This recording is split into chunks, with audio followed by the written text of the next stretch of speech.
Welcome to the Deep Dive. Today, we're kicking off something really interesting. A series of 10 explorations, actually. We're going to be looking into the hypothetical impact of, well, something called the next democracy. Right. Think of it as maybe an evolution of the democratic systems we have now. Yeah, it's this idea of an overlay, you could say, on top of representative government. Okay, an overlay, how does that work? Well, it features continuous, issue-by-issue voting. Constantly voting. Sort of, yeah. And also a pretty dynamic way to delegate your vote if you don't want to vote on everything yourself. Interesting. And crucially, the outcomes are totally transparent. The big aim here, really, is to tackle that dip in trust and maybe the disillusionment some people feel. That makes sense. We hear a lot about that declining trust. It's definitely more than just a theoretical idea, this next democracy thing. Sometimes people call it liquid democracy. Liquid democracy, right? And we're actually seeing bits of it popping up already, in civic tech projects, even within some political parties. Ah, okay. So what we're trying to do in this series is take this model and really imagine what it might look like, on the ground. Yeah. In 10 different countries. Each with its own unique political landscape. Exactly. And today, we're starting with Finland. It's meant to be a hopeful look. Yeah. Exploring a future where democracy could be, well, even more inclusive. Absolutely. And Finland, yeah, that feels like a fantastic place to begin. I mean, it's known for high trust, right? People are generally quite engaged, strong institutions. Very strong. And they already have a form of direct democracy, those citizen initiatives. Oh, yeah, the 50,000 signatures thing. That's the one. If you get the signatures, Parliament has to look at your proposal. And people actually use it? Oh, yeah.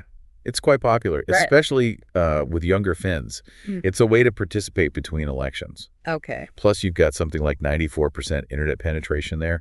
So the digital side, the infrastructure, it's definitely ready. So the tech is there, the engagement is there. But Finland is also interesting because, well, it's already a pretty successful democracy. People are generally quite satisfied. Right. So why fix what isn't broken, some might say? Exactly. That's the key question, isn't it? In a system that works well, how much appetite is there for this kind of, well, pretty fundamental change? That's a good point. That tension. Yeah, between being satisfied and maybe reaching for something even better. That's something we need to keep in mind. Okay, so let's dive into the specifics.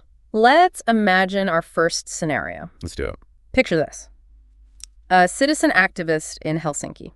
She decides to run for city council. Okay. Standard enough so far. But here's the twist. She's running on what she calls a liquid councilor platform. Liquid councilor. Okay. Her promise is pretty straightforward. If elected, she won't just use her own judgment for council votes. Oh. So what will she do? She'll set up an online forum.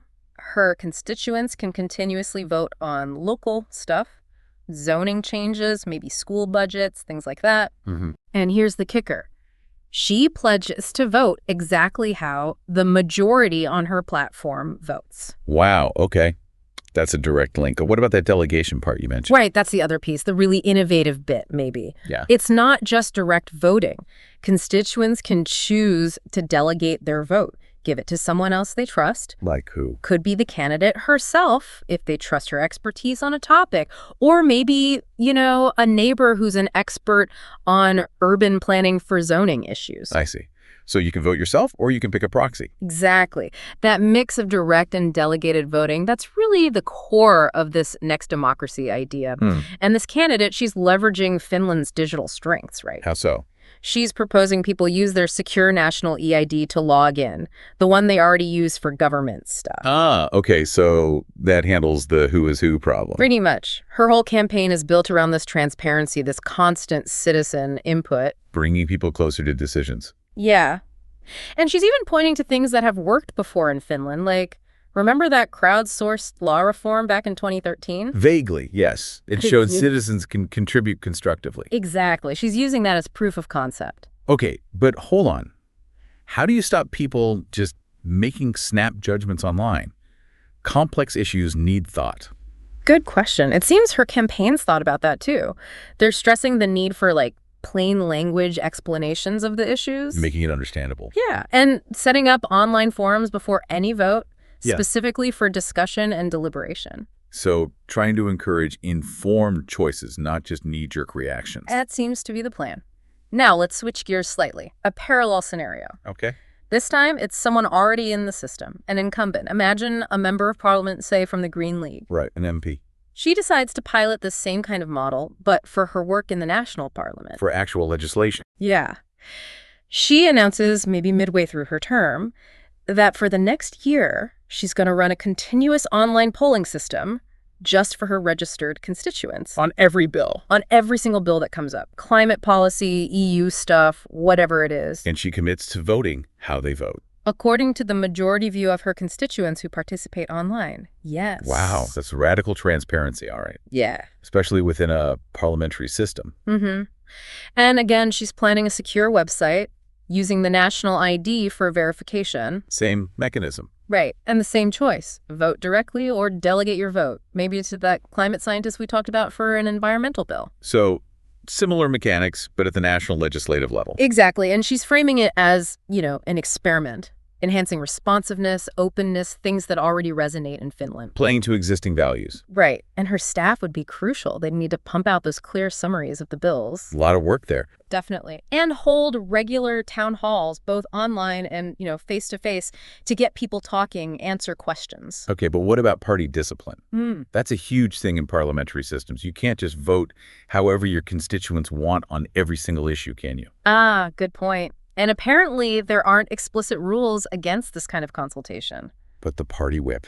Exactly. So in this scenario, she's anticipated this. She's negotiated an understanding with her party. Oh, how does that work? Well, the idea is on free votes, where MPs aren't bound by the party line, she follows her constituent poll directly. Okay, that makes sense. But on the big, critical party line votes, well, she has to balance things. Her promise to constituents versus her party obligations. A tricky balancing act. Very. But crucially, she's committed to being totally upfront with her constituents about when and why she might have to vote with the party against the poll result. Full disclosure, that's important for trust. Absolutely. So, okay, we have these two pilots running, one local, one national. How do you think the Finnish public reacts? Well, knowing Finland, high education levels, very civically aware, I'd expect a kind of a cautious enthusiasm. Cautiously optimistic, maybe? People would like having more say. I think so. That chance to weigh in on specific issues, not just during elections every few years, that would likely be appreciated. And those citizen initiatives show there's an appetite for it. Exactly. Especially among younger Finns.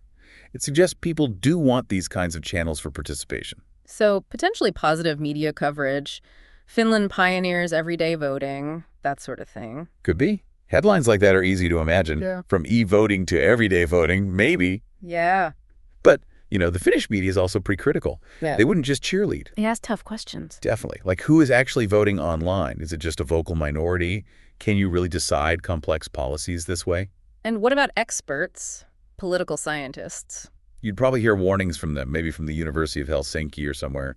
Concerns about low participation overall, or maybe a digital elite skewing the results. Valid concerns. Right. And the politicians already in power, the institutions. Any pushback there? Probably quite mild, actually. Finland's generally open to these kinds of civic tech experiments, remember? Okay. The government helps set up the digital signatures for initiatives. So unless things go badly wrong in the pilots... They wouldn't openly oppose it. Unlikely. Maybe some private grumbling about, losing a bit of authority, but probably not much public resistance. What about interest groups? Businesses, unions, NGOs? Ah, that's a key point. You'd absolutely expect them to get involved, trying to mobilize their members to vote online, urging them to delegate proxies to people aligned with their views. Standard political engagement, really? But could that look like manipulation? Possibly, but the transparency helps there. If everyone can see who's voting and how proxies are delegated, it makes conspiracy theories harder to sustain. Right. Transparency is a buffer. Exactly. So, yeah, overall, I think Finland's strong civic culture, the trust levels, it creates a pretty good environment to try this liquid democracy idea out in good faith. Okay, so let's assume they try it. What happens in the short term? Well, first off, you'd probably see high initial turnout, at least among those who sign up for the pilots. Lots of curiosity. People want to check it out. Yeah. Now, for the council candidate, whether she actually wins her seat depends on more than just the platform, obviously. Sure. But even if she doesn't win, just having the platform running could get a lot of people actively engaged locally. And if participation is high and the decisions seem sensible, say The platform votes to fund a popular new park, and it happens. That could really boost trust locally. Exactly. People see a direct link between their input and a tangible outcome. And for the MP, she might face tricky votes where her constituents are split, right? Oh, definitely. That's almost guaranteed. Close votes online would be tough. So how does that affect trust? Well, it's delicate. But interestingly, even if someone's on the losing side of a 51-49 split online, the very fact their voice was solicited and counted directly Might actually maintain or even increase their trust in the MP in the process, compared to now. it's possible because they had a direct say, even if they didn't win that specific vote. It's about feeling heard. Okay, interesting. Looking out a bit further, say medium term, couple of years. Well, the media narrative would likely shift to focus on results. Is this actually leading to more responsive policy? Are things changing because of these platforms? Exactly. And a really key thing to watch would be youth participation. If young Finns get hooked on this, It could build a habit? precisely, a habit of engagement that might even spill over into higher turnout in traditional elections later on. That would be a significant impact. Huge. And you might see replication. Other councils, other MPs saying, hey, let's try that too. Learning from the first movers. So it could spread organically? Potentially, yes. And institutions might start learning too. Maybe over 2 to 5 years, you see formal ways emerging for citizen issue votes to feed into, say, parliamentary committee work. Making more official. Right. And Finland's got a strong civic tech scene. They'd be all over the data from these pilots. Analyzing proxy use. Who delegates to whom? Exactly. Seeing how people use expertise. And if these pilots work well in a city like Helsinki, or for one MP, It shows it can scale, at least in Finland. it suggests it could, yeah. Maybe the next step is a regional trial, or a government ministry allowing co-voting on certain regulations. Oh, wow. And public opinion itself might shift? Could do. People might start expecting more direct say, feeling more effective politically. But there are risks, right? Yeah. What if the initial buzz fades? Absolutely. That's a major risk. Yeah. If turnout on the platforms drops off a cliff after the novelty wears off. People could get cynical. Oh, another failed experiment. Exactly. Which really highlights how important the design is. You need to think about keeping people engaged. Maybe gamification, feedback loops, making it feel rewarding to participate long term.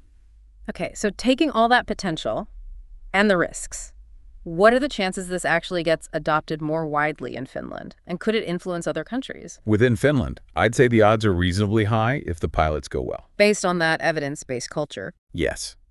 If the data shows it works, increases satisfaction, doesn't mess up policy outcomes, you could see real cross-party interest in scaling it up. How might that look? Probably incremental. Maybe major cities launch official portals. Or the national government creates non-binding but influential citizen vote platforms for specific policy areas. Starting carefully. Right. And if these local pilots really take off, you could see a network effect, especially with neighboring Estonia. Ah, the other e-democracy leader. Exactly. Lots of collaboration there already. Success in Finland would definitely get noticed in Tallinn. And maybe inspire Sweden and Norway too. Other Nordic countries might follow suit. It's plausible. Yeah. Now, the flip side is that high satisfaction we talked about. It might mean there's less urgency for radical change. Or just less perceived need. Mm-hmm. And of course, any big glitches in the pilots, security issues, major tech failures, they could really slam the brakes on expansion. But overall, if the results are generally positive, Finland could definitely become an early champion of this next democracy model, a proof of concept for other high-functioning democracies. And they could share that experience. Absolutely. You could see Finnish experts presenting pilot results in EU forums, maybe influencing how the EU thinks about citizen input. So Finland seems like really fertile ground then. The tech, the civic culture, the trust, it gives a pilot a strong chance. A very strong chance, I think, both to succeed locally and potentially to influence the wider democratic conversation. Yeah. Precisely. Wow. Okay, so this first deep dive into Finland, it really does offer a fascinating, maybe even hopeful glimpse into how democracy could evolve with this next democracy idea. It's clear Finland's existing strengths, that trust, that engagement, could provide a really solid base for something like this. It's not about replacing what works, but potentially enhancing it, giving citizens those more continuous, direct ways to have input. That's the promise, isn't it? A more inclusive, maybe more responsive democracy. Yeah, exactly. And that leads us to our final thought, really, for you listening. Thinking about Finland's specific situation, the tech, the trust, everything we've discussed, what do you see as the biggest opportunities or maybe the biggest hurdles for trying something like this in other countries? Especially places with, very different political cultures, maybe less digital infrastructure. Yeah, how transferable is it? Right. How do we find that balance between embracing exciting democratic innovation and also making sure we maintain the stability, the effectiveness of the democratic institutions we already rely on? It's a huge question. It really is. Something to think about as we continue exploring the future of democracy in the next episodes.